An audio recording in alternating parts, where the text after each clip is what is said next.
Welcome to the previous Presenter Mastery podcast. This is me, I'm Lucas, Headgain CEO and amateur speaker, and with me I have the one, the only, the wonderful Mr.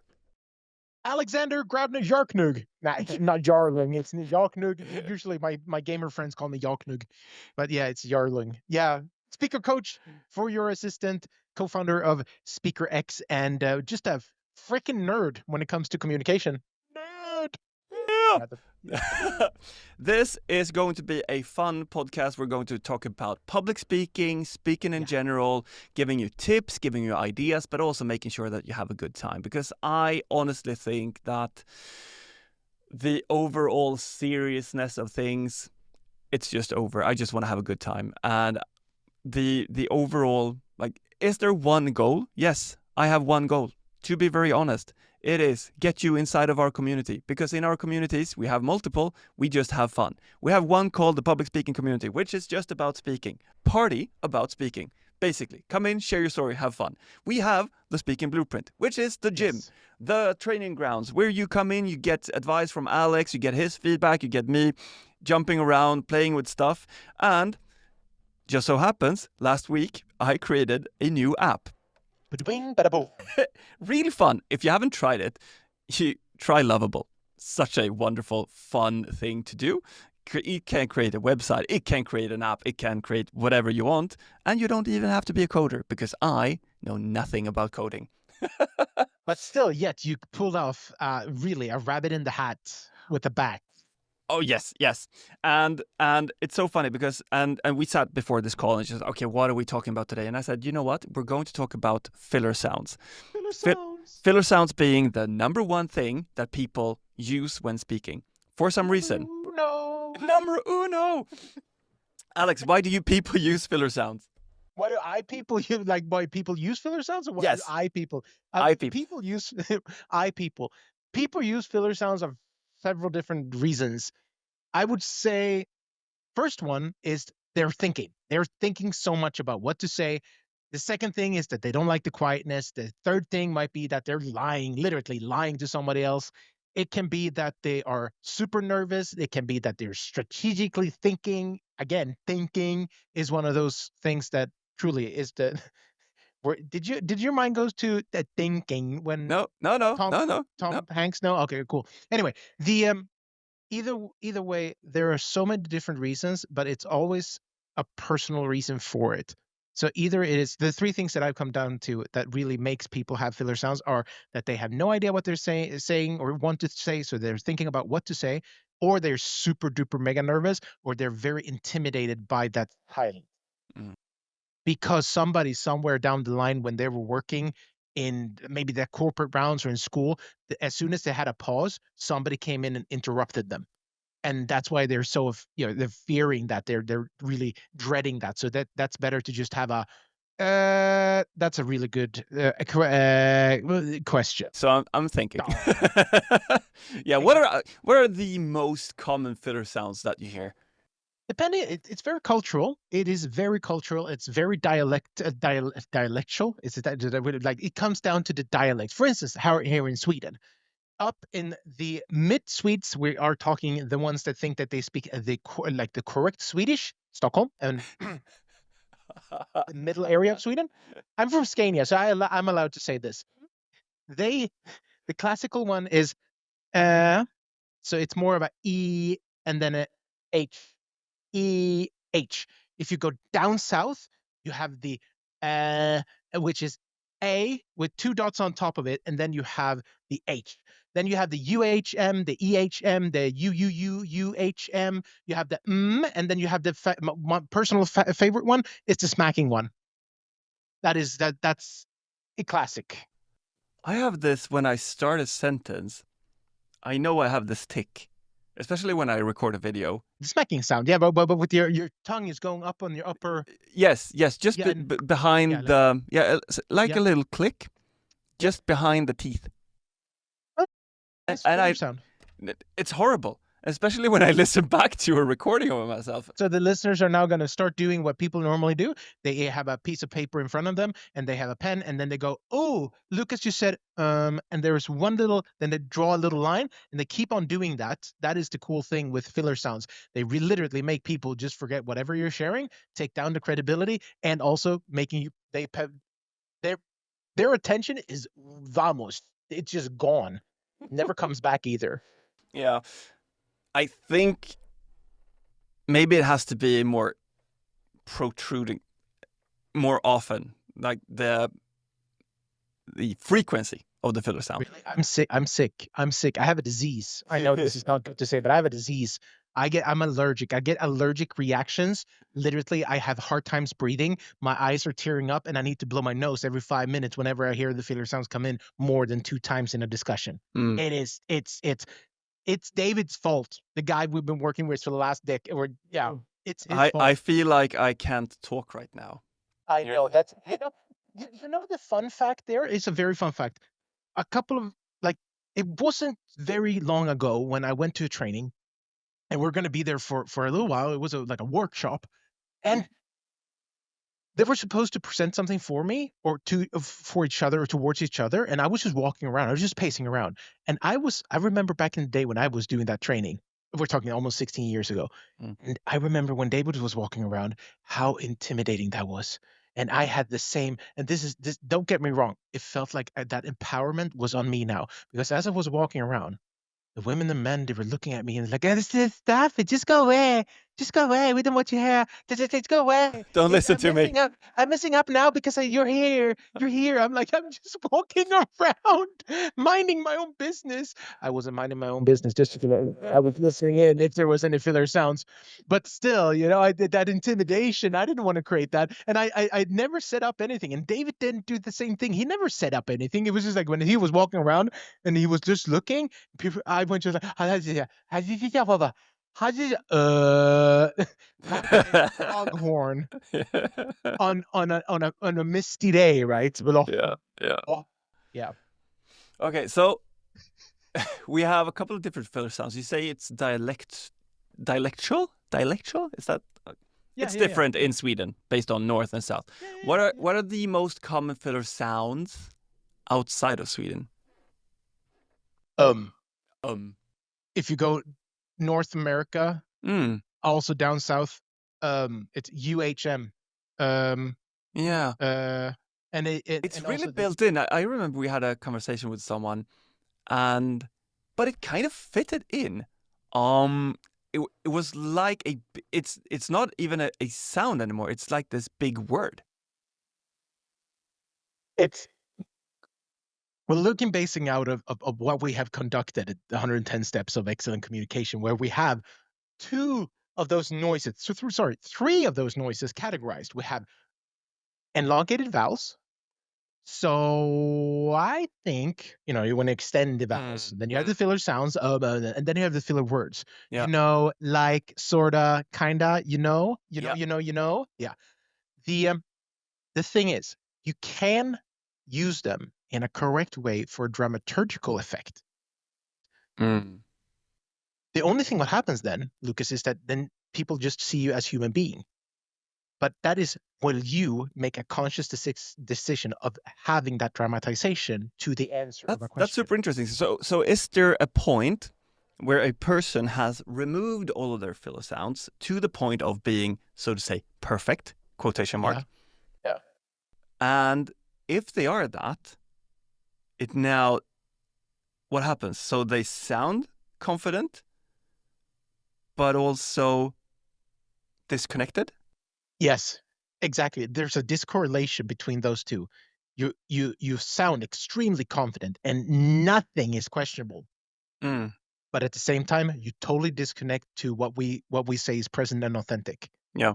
And that is the humanity to it. Human touch to it. Yep.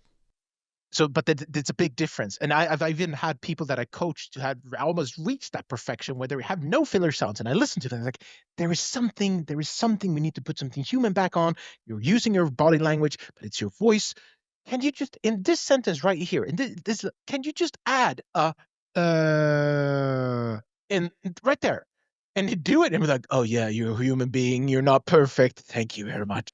And then they because when you come and have worked in your communication to the extent where you know what to do, you know what you're doing, it's become something that you are. Then you need to add something that you have removed back in the day because that puts the personality touch to it, that's connection to it. Okay. So what would you say is reasonable? Like what level of removing filler sounds is reasonable? 100% removal in the beginning. Okay. That is the only reasonable thing. That is literally the only reasonable thing. No, and the reason why I'm saying this is not to be a douche and just to say, well, isn't that contradicting to what you just said? Yes, but it's about you need to put into your pattern, into your communication. It needs to be embedded in you to avoid using them to the highest extent. Then add on. So that's where I'm saying, where is it reasonable? At 100% first, just get away with them. Like take them away fully. And then when you feel like, okay, I don't think about them, I'm not using them, I'm not thinking to not use them or use them, that's great because then they're embedded. Then you can say, okay, good. I'm having a talk or I have a conversation. I'll just slide in a good one. Done. But it's a conscious decision. So, because otherwise you will slip back. I've seen this over and over and over and over again that people are just, Alex, I've removed all my filler sounds. Oh, really? Have you? I'm so happy for you. Yes, listen to me speak now. This is a presentation I've been practicing. So, hi, my name is, and they run through the entire presentation. I'm like, well, bravissimo. That is very well done. And then I come with a couple of follow-up questions, and literally the first thing that they come out of their mouth is, again, foghorning, because they have just practiced it in their mood of or way of presenting something, but they haven't removed it from the everyday conversation. So full out, 100%, get rid of them, and then slowly implement them again. Take them back into your conversations wherever you feel that they're necessary. But no more than 10% on your everyday communication. And that's not even something that science backs up or might I back up. I just feel like it's a good number. It's a good feeling number. Less data is important, and I feel like this data is important. Less than 20, but more than 5. It's a good range. It's a good range. Keep it between 5 and 20% filler sounds. So 10 maximum. Okay, cool. Yeah. Very good. All right. I thought, why did I speak about this app? Okay. And how did we end up on filler sounds? Well, it's kind of reverse. So we were talking about filler sounds, and I've been sitting and listening to one of our training videos a couple of times, which is about filler sounds. And just as you said in the beginning, Alex, filler sounds they come out when we are unprepared. We haven't read up on our subject. We're caught in the moment, don't have an answer. We're lying, we're uncertain, we're nervous, we're thinking. So I made the app to prompt someone with this, to make them have to do something and then throw a curveball, which makes them think and try to squeeze a filler sound out of them, which was really fun. And as I am a person that cannot stop inventing, I invented a game. Of course you did. Of course I did. And since you, my dear good sir, never use a filler sound or a filler word, I thought we're going to play this game and we're going to agree on the rules. So, firstly, you are not allowed, and I will write this down, you are not allowed to use or not any filler sound. But we also need to add filler words. You are not allowed to use like, you know, so, actually, basically, I mean. Wow. It's a double douche. I mean, Mac. It's really good. It's really good. I love this, and anyone listening can do this. Okay. Sweat pearls. That's good. I'm going to ask you questions, Alex, and you must answer. And you cannot wait more than 2 seconds. Okay? No. Understood. Answer immediately. Always lie. Zero filler sounds. You must always, at all times, lie. You curved me into this. I have to lie at the same time and use filler sounds, not use filler words. Yes. That's going to be super hard. And if you pause too long, you lose. But wait a minute, the pause is good, isn't it? Well, not in this game. Okay. No. So I have a couple of questions. They're designed to make you, they're designed to be unexpected, force a little bit of imagination, trigger pressure, and require detail. Are you ready? No. You said always lie, right? You told me to always lie, and I did already. Are you ready? No. Okay. I need to find a timer. We're doing this for 60 seconds. 60 seconds? Are you crazy? That is longer than some people take showers. No, it is not. That is a lie. But I asked you to lie, so good. Okay, ready, set, go. What's your real name? Emma Nicholas Adolfsson. Why did you change it from Alex? I love the other name because it's better than Alex. But why? My mother and father thought that naming me that name would be better, considering that Alexander would be connected to Alexander. Okay, what country in the world are you banned from entering? United States of America. And why are you ashamed of that? Because I would love to live in the United States, as I never done before, and I would love to do it once at least in my life. Okay, can you explain to me how to milk a giraffe? Depends on if it's a boy giraffe or a female giraffe. Sorry, I lost it. Can you describe the house you grew up in when you grew up on Mars? It was a tiny little cave that I walked into, and that's where what the living crap right out of this was. Holy mackerel! Holy moly. Well, I didn't hear. It was so interesting to listen and see. I don't know if you use any of the unallowed things, but I didn't hear a filler sound. Impressed. Applause. Thank you. To be honest with you, the hardest thing there was the lying part. The lying part. Yeah. And I believe that everybody who goes through this and would listen to this definitely should practice this. Without a doubt. It's not going to be not using the filler sounds. It's about the lying and not using the fillers and not using the filler words. Those three, like a combination of that is literally an uppercut that will knock the best of us.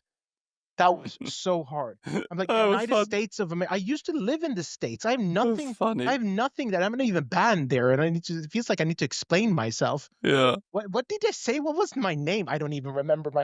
Gabriella? No, it was some sort of female name. Yeah, it was something I know. What? And the boy giraffe. And yeah. How do you milk a giraffe? Well, how I don't know. Yeah, that was great. Hey. Can we switch the switch? Yeah, I knew you would ask for that.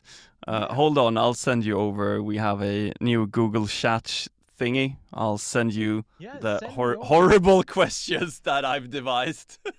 Oh, that's amazing. Oh, that is beautiful. That is beautiful. Oh, wow. They're good though. Yes. All right, Lucas Reuterstig. Yes. Are you ready for this? No. All right, we'll start the exercise in 3, 2, 1. What crime did you almost get caught for? Stealing horses when I was just 3 years old. What secret talent are you hiding? That I'm a really good juggler. No one's seen it, and I can juggle like crazy. What are you most ashamed of? That I sing. I sing so good that I need to be ashamed of it. Why should nobody trust you? Well, that is very easy to answer because I am a very untrustworthy person. Why would we have to fire you? Well, because I do a very shitty job. I never show up to work. I consciously leave my computer at home at times to just lie on the couch and sleep. What are you pretending to understand right now? The rules of the universe and how they apply to water being kept inside of a bottle. When do you think stealing is justified? At all times. If you see something, you steal it. Well done. Mr. Moka, my Hey, guy, hey, my hey! guy. Thank you, Just thank showed you, up to thank the you. table.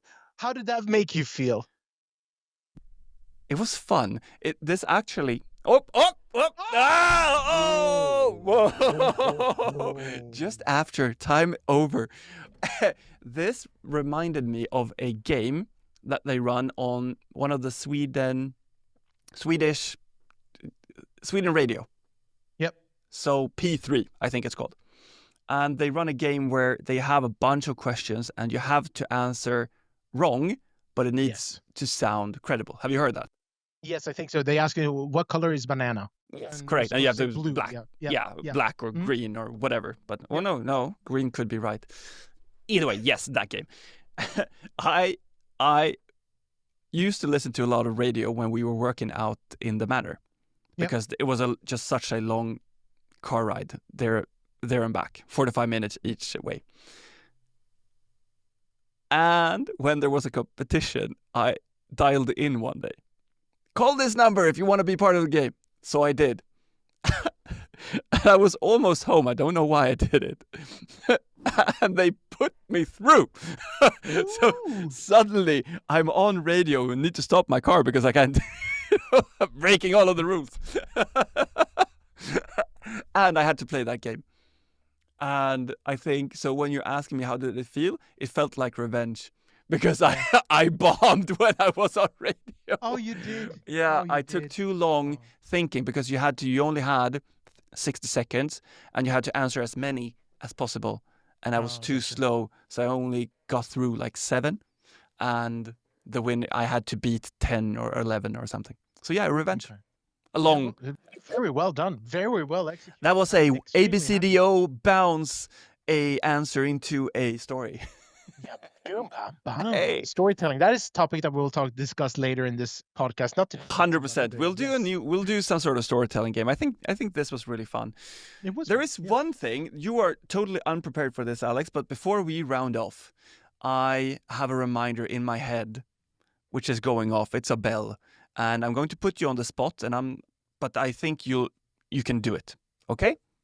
Another game? No. Or maybe. It is Skill of the Week. It is that time on the podcast where we, in the back days, had David share one of the skills from the 110 steps periodic table of speaking. And since you haven't prepared yet, Alex, I still want you to just pull out one. Okay, we talked about one today, but you'll have to take another one. Top of your mind, favorite skill, share it. What is it? Why is it important? I love functional gestures.